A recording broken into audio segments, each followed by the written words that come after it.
Ya, bismillahirrahmanirrahim. Assalamualaikum warahmatullahi wabarakatuh.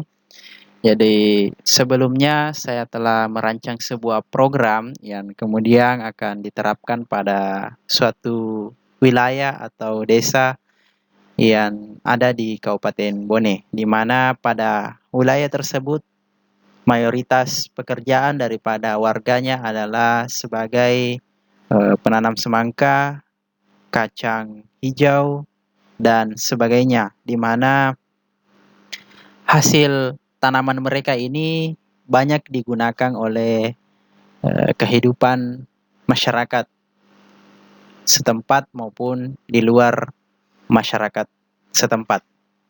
Ya, baik teman-teman, pada hari ini, pada kesempatan kali ini saya akan membuatkan simulasi bagaimana program ini akan dijalankan. Salah satu materi yang saya masukkan dalam program yang akan saya terapkan pada wilayah tersebut, pada masyarakat setempat adalah bagaimana caranya membuat pupuk kompos. Nah, sebelum saya menjelaskan lebih jauh tentang bagaimana sih caranya membuat pupuk kompos ini, maka sebelumnya saya ingin memberitahukan bahwa pembuatan pupuk kompos itu sendiri bahan-bahannya terbagi atas beberapa. Yang pertama itu kita menggunakan bahan dari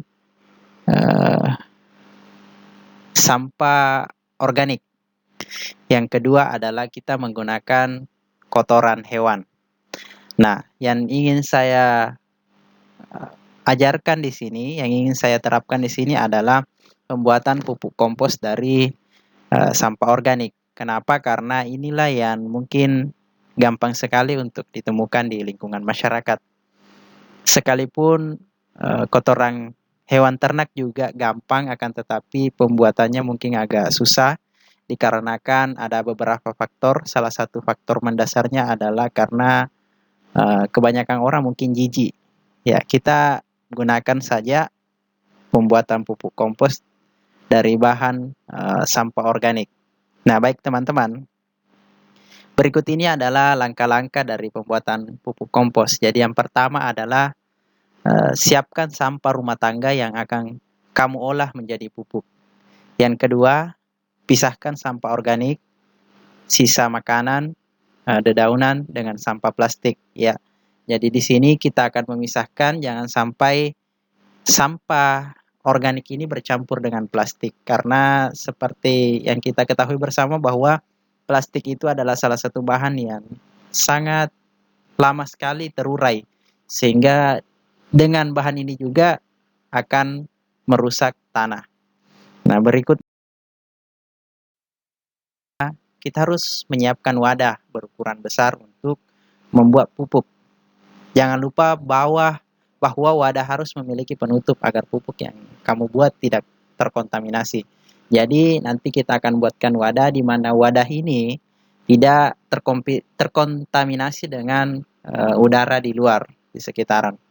Yang keempat adalah masukkan tanah secukupnya ke dalam wadah yang telah terisi sampah organik. Ketebalannya bisa kamu sesuaikan dengan wadah dan banyaknya sampah organik. Jadi ini mungkin teman-teman bisa sesuaikan tergantung bagaimana banyaknya sampah organik yang teman-teman gunakan. Bagian kelima, siramlah permukaan tanah tersebut menggunakan air secukupnya. Kemudian langkah selanjutnya, masukkan sampah organik yang sudah teman-teman siapkan ke dalam wadah. Dan yang ketujuh, pastikan sampah yang teman-teman simpan tadi secara merata, dan kemudian sebisa mungkin ketebalan sampah setara dengan ketebalan tanah. Ya, itu teman-teman langkah-langkah pembuatan pupuk kompos, di mana langkah-langkahnya itu terdiri dari 7 bagian, dan ketika teman-teman telah mempraktikkan 7 bagian ini, 7 langkah-langkah ini, maka saya yakin dan percaya pupuk kompos yang teman-teman buat akan bisa digunakan.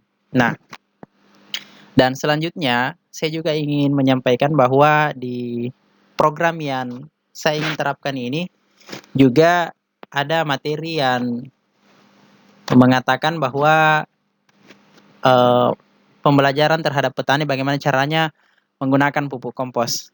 Nah, cara menggunakan pupuk kompos ini tidak boleh berlebihan, harus menggunakan takaran ketika diterapkan di lapangan.